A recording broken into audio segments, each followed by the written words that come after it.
Hello and welcome. It's time to hear what's on my mind on this episode of the Trisha's 2 Cents Podcast.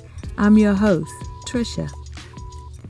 Last episode, my daughter Taylor really shared about how hurt she was by comments from people about her weight while she was growing up. And I really commend her because she also said that she forgives them. So in other words, she says she holds no grudges. And I've been thinking, how many of us can really say that? We hold no grudges against those who really have hurt us. And let me be clear, not socializing with a person and holding grudges are not the same.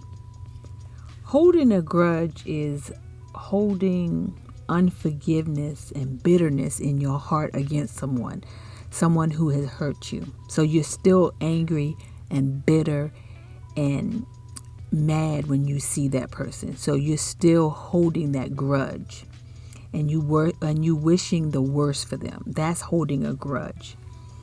So God, He commands us to reconcile. And when I'm saying reconcile, that means to reconcile in your heart, to forgive them for what they have done to you. But He never says that we have to restore that relationship to the way it was before they hurt us. So we are called to forgive because God forgives us for our shortcomings. But we don't have to have that same relationship as before the hurt. Does that make sense?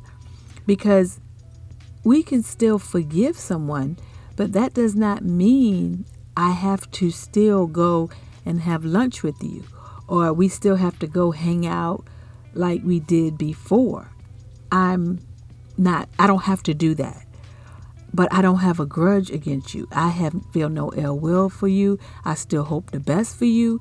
I still love you with the love of Christ, but I don't choose to engage in that same type of relationship. Like I said, I hope that makes sense. So, it is human nature to be upset or even angry with someone when they have done you wrong.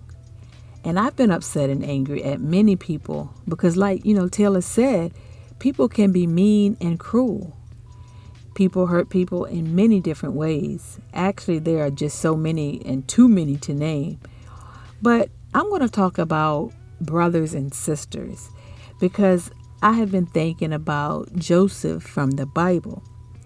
And some of you might be familiar with Joseph. There have been a Broadway play about Joseph and I think it's Technicolor coat.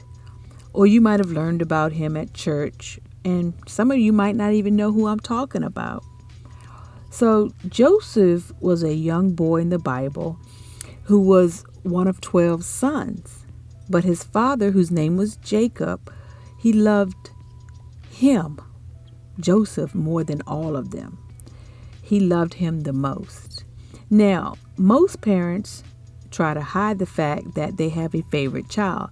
They'll say, no, none of you are my favorite. I love you all equally. Like my parents. For example, they try to hide the fact that, yes, I am their favorite, and I understand they don't want to hurt my brothers and sisters' feelings, but I know, and they know that I'm their favorite. But not Jacob. He didn't make it a secret that Joseph was his favorite. And to show how much he loved Joseph, he gave him, and only Joseph, a beautiful coat or cloak in the Bible of many colors. And naturally, Joseph's brothers were jealous. But all jokes aside, from the fact that I'm my parents' favorite, but all jokes aside, let's put ourselves in the brother's shoes for a moment. How would you feel if you had 11 siblings, but only one received a gift from our father, your father? Honestly, I wouldn't be happy. I would feel like, did I do something wrong? Does my father not love me? And I would be very jealous of my sibling that received the gift because I would want to be in that position. And especially looking at it from a child's point of view, because children just want the love and attention from their parents. And also, remember what Taylor said? She said, you have to be careful how you treat children because they don't forget. So I can see too, from the brother's point of view, how they were jealous of him. Here we have a dad over all of us, all 12 of us, and you're going to pick out one kid and give him a gift, this beautiful coat, and you're not going to give us one? So, and you making it known that he's your favorite? Yeah, I would be jealous too. But Joseph, he was also a dreamer. And he had this dream, and he made the mistake of telling his brothers and even his father about his dream. And his brothers, boy, they hated him. And even his father, who loved him more than anybody, he got so angry at him, all because Joseph told them about his dream. And Joseph's dream made them mad because in the dream, the dream was about bundles of grain, and Joseph had bundled his grain, and the brothers had their grain, but Joseph's bundle of grain stood up, and the brothers' bundles of grain had to bow down to Joseph's grain. So this is a dream now. So when Joseph told his brothers and his dad about the dream, they were upset because it seemed like Joseph was saying he was going to be some kind of leader over them. And so they didn't like that. It was like, who you think you are? You going to be over us? So the lesson here is you cannot tell everyone your dreams. I don't care how close they are to you. Everybody cannot know what your dreams are. So you have to hold your dreams close to your heart and talk to God about them, because everyone is not for you. And sadly, even those that share your same DNA, hold them dreams to your heart. Joseph's brothers hated him so much that they plotted to kill him. And I hope none of you listening can say that, but it does happen in families. I don't know if any of you ever watched the show Sweetie Pies on Oprah Winfrey's own network, but Miss Robbie is the star of the show, and she used to sing backup for Tina and Ike Turner. But now she's a successful restaurant owner. But long story short, her son had her grandson killed, which was his nephew. And this was all to collect insurance money. So this man plotted to kill his nephew over money. And you can read more in depth about what happened at NBCnews.com.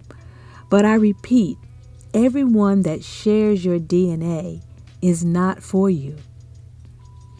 So getting back to Joseph, his brothers plotted to kill him. But there was one brother that did not go along with the plan. And the lesson here is that if you don't agree with something, don't agree with it. Many times we go along with plans because that's what everyone else is doing. But if it's wrong, it's wrong. See, you have to answer to God for what you do and no one else. Don't go along with the majority if the majority is wrong. My motto is, and my kids will tell you this, I'm not on anyone's side. I'm always on the side of right. And there will be times when you're going to be standing by yourself. But they didn't kill Joseph because that one brother stood against it. But they did sell him into slavery. So on the next episode, I'm going to talk about how Joseph survived slavery and went from a slave to a palace, and how he did not hold grudges against his brothers for what they did to him. And I encourage you, if you have a grudge against someone, let it go. Give it to God. Ask God to heal your heart from whatever you're holding against that person or persons, because you will feel better once you let it go. I guarantee you, because I've been there. So join me on the next episode as I give life lessons through my experience, my growth, and always from my heart. Make sure you subscribe on your favorite listening platform.